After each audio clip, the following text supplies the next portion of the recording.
I'm back on the police car again, playing with the rear light spoiler boxes.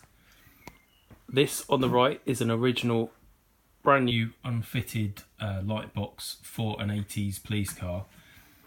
It's from the original company that made the mouldings for the SD1s, but I think it's off a Senator or a Jaguar, a larger saloon, as the rear flange is a lot deeper than will fit on the SD1. This one here is my partly made SD1 type box, and you can see how much shallower it is.